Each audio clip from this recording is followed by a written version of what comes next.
بسم الله الرحمن الرحيم الحمد لله رب العالمين والعاقبة للمتقين صلى الله وسلم على رسولنا محمد وعلى آله وأصحابه أجمعين رب اشرح لي صدري ويسر لي أمري واحلل عقدة من لساني يفقه قولي أما بعد الله تعالى مقتولار سүйүктүү пайгамбарыбызга салам салаваттар болсун.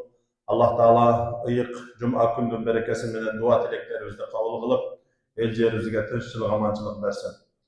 Hurmatlı cemaat, bugünkü Cuma bayanımızın teması mekendi suyu imanda. Buna uşul temanın aylanasında söz kılağız. Meken degen bul emne, meken degen bul ıyık jer.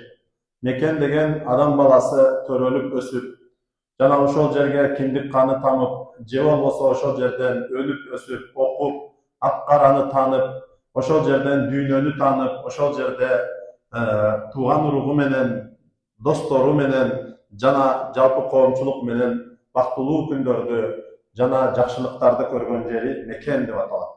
Meken түшүнүгү İslamda öte mani berilgen. İslam dini her bir insan, meyle al erkek bolsun, meyle ayal bolsun, meyle jaş bolsun, meyle karı bolsun, meyle en jönököy karapayın insan bolsun, je bolboso kandaydır bir okumuşluğu bolsun, ayırması jok.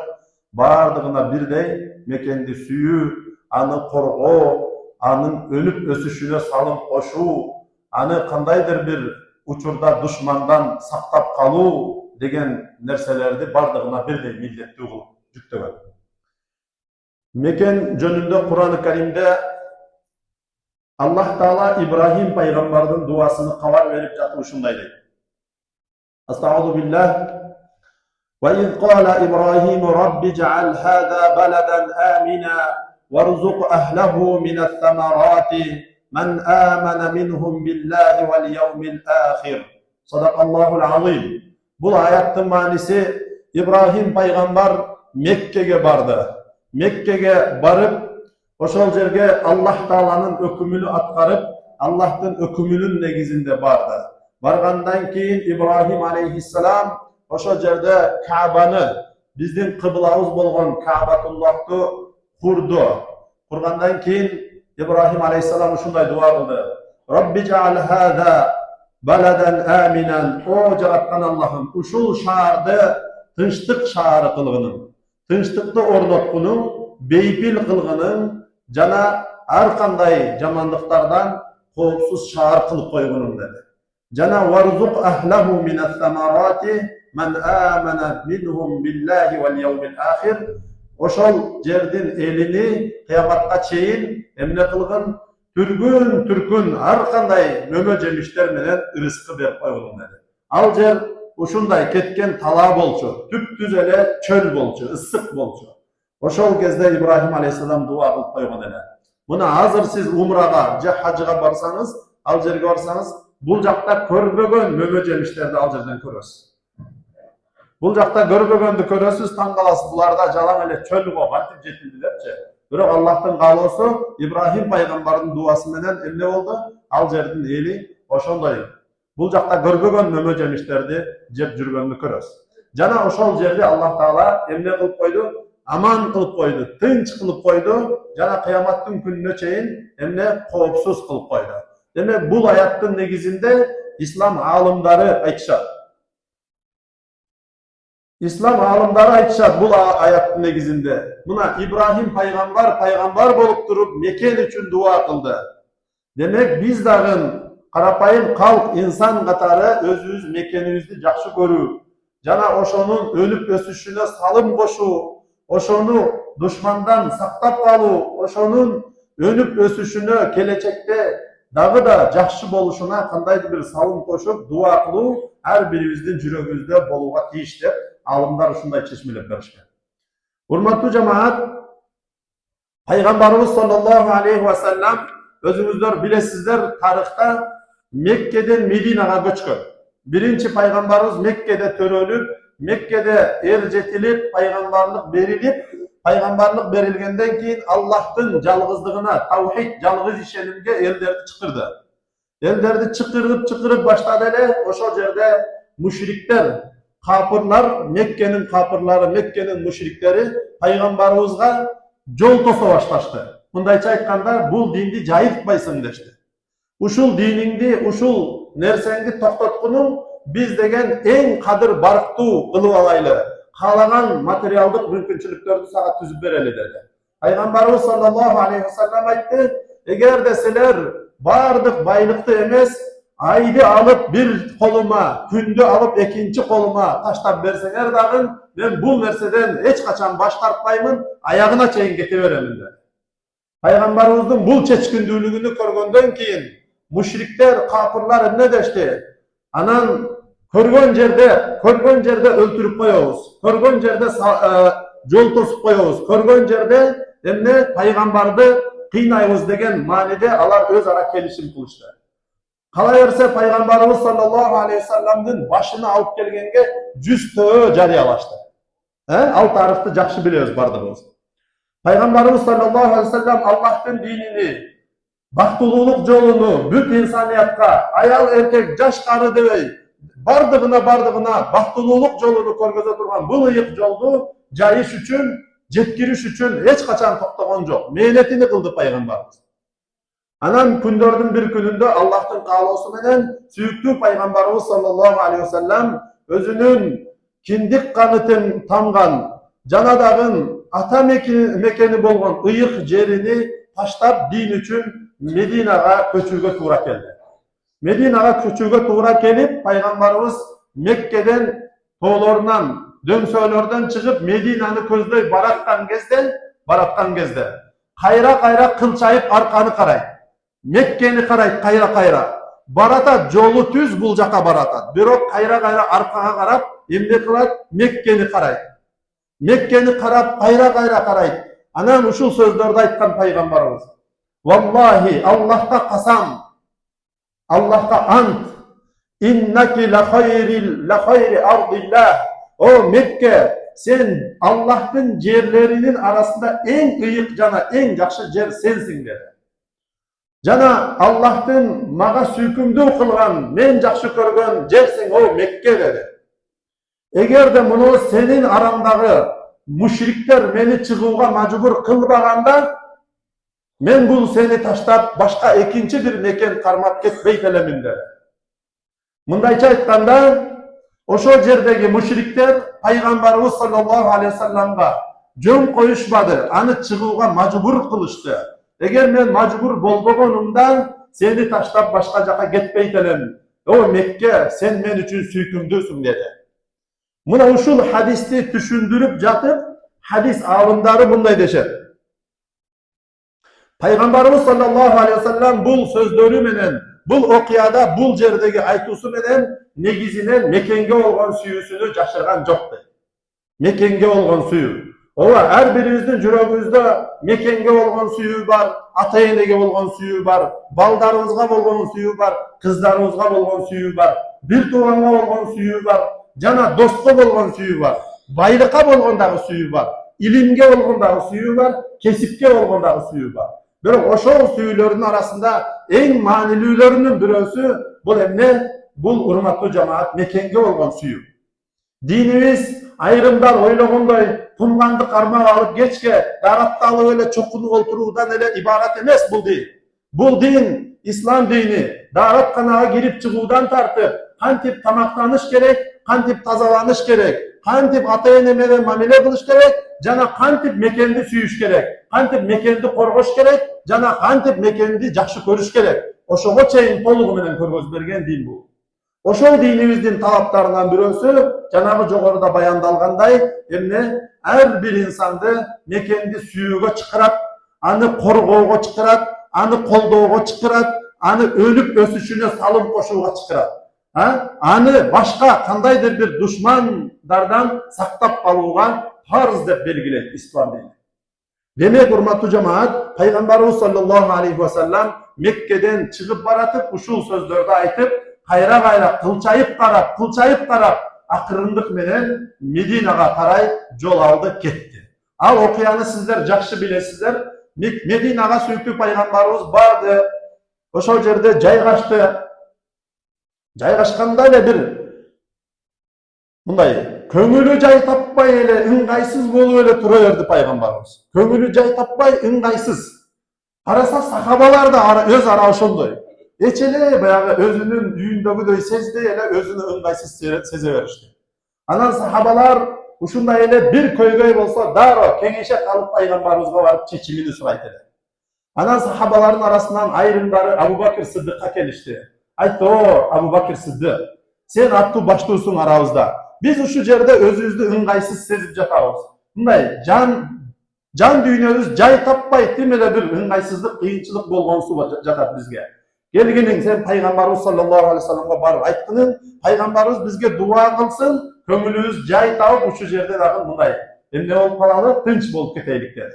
Дегенде сүйүктүү пайгамбарыбыз саллаллаху алейхи вассаламга барып айтты. Пайгамбарыбыз дагы ошондой акыбалда эле. Анан пайгамбарыбыз ушул дуаны кылды, караңыздар.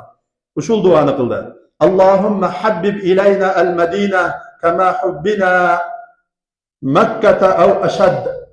О Аллахым, Медина шаарыны дагы бизге сүйкүмдүү кылгының, Меккени сүйгөндөй, балким андан да катуураак сүйкүмдүү кылгының. Анткени пайгамбарыбыз Меккени сүйөт эле, сахабалар да сүйөт эле. Эми Мединага барды, ыңгайсыз болду. Аллахка кайрылды, Аллах Мединага болгон сүйүүнү бизге насип кылды. Анан Аллах Таала алардын жүрөгүнө сүйүү орноштурду, ошентип бардыгы жайгашып калды. Медина шаары бул илгерки аты Ясрип болчу. Анан акыркы пайгамбар Мухаммад саллаллаху алейхи вассалам келүү менен Медина шаар деп пайгамбар шаарына которуп койду.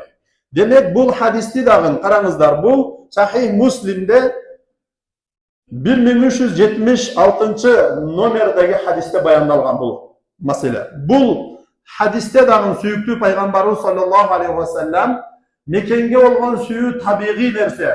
Ар бир мен жүрөгүмдө ыйман бар, жүрөгүмдө жалын бар деген инсандын милдетинин бирөөсү мекенди сүйүү. Ошон үчүн хуббул ватан минал иман, мекенди сүйүү ыймандан деп айтылган. Мекенди сүйүү ыймандуу кишинин жакшы амалдарынан деп айткан. Ыймандуу киши мекенин сүйөт, ошону кордобойт, сатпайт бирөөгө, аны эмне кылат, өнүктүрөт, өстүрөт. Ошол жерде мыкты инсан болуп чыгып, ошол жердин элинин өнүп өсүшүнө салым кошот деген сөз болду. Урматтуу жамаат, демек пайгамбарыбыз Меккеден чыгып баратып, жанагы жогоруда баяндалган маселелерди айтты. Мединага отурупташып калуу үчүн дагы ошону Аллах Тааладан сүйүүсүн сурады. Аллах Таала алардын жүрөгүнө сүйүү орноштурду. Анан алар ошол жерде орношуп калды. Эми пайгамбарыбыз саллаллаху алейхи вассаламдан кийин албетте биз аалымдардын сөздөрүнө кайрылып көрөткөнбүз. Караңыздар, ислам ааламында аттын кашкасындай болгон улуу аалымдар Имам ан-Навави. Имам Нававинин эгерде өмүр баянını, анын динге кылган мээнетini эгерде сиз окуп көрсөңүз, абдан таасирдүү болот. Бүгүнкү күндө кээ бир жаштар айтат элек, сиздер ошол Имам Навави сыяктуу улуу инсандардын өмүр таржымалын окуңуздар. Анткени адамды ойготот. Адам ойгонгон болсо, капилеттен ойгонгон болсо, адам баласы ийгиликке жетет. Ошого Имам Навави айтат. Мекенге болгон сүйүү бул фитра, табигый нерсе. Табигый. Инсан өз төрөлгөн жерин, өскөн жерин жакшы көрөт. Бул сүйүү күнөө эмес, тескерисинче бул табигый ыйык сезимди. Ыйык сезимдей. Бул Шарх Сахих Муслимде баяндалган маселе. Демек, урматтуу жамаат, ошондой улуу инсандар диндеги ар бир маселенин чоо жайын изилдеп чыгып, так же так эмес экендигин изилдеп чыгып, үммөткө анығыны көргөзүп берген ислам окумуштууларынын бирөөсү Имам Навави ушул жогорудагы өзүнүн сөздөрүн айтты. Демек, ушул сөзгө дагы таяна турган болсок, ар бирибиз жаш кары дебей, күчтүү алсыз дебей, бай кедей дебей, эркек аял дебей, жупуну жана өзгөчө дебестен баардыгыбыз мекенди жакшы көрүшүбүз керек, жана анын өнүп өсүшүнө салым кошушубуз керек, жана ошонун келечеги үчүн биз кайсы бир деңгээлде мээнет кылышыбыз керек. Ата бабаларыбыз илгертеден ушулай айтып келген. Мекен эненин ак сүтү, атанын ыйык мурасы. Караңыз, мекен деген бул эненин ак сүтү, жана атанын ыйык мурасы. Эми ошону сактап калуу ар бир инсандын мойнундагы парыз.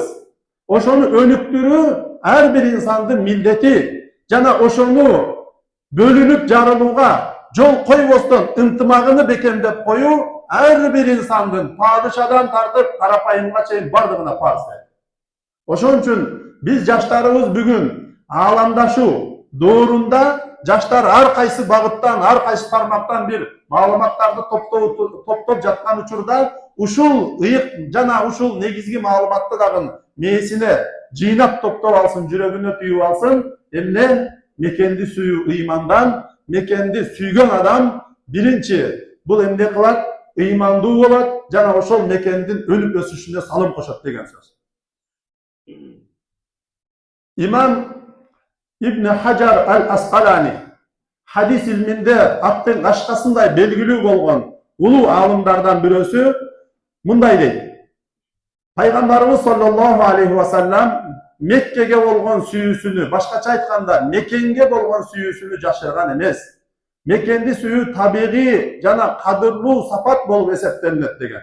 Emne bul Fathul Bari kitebinde bayandalgan malumat.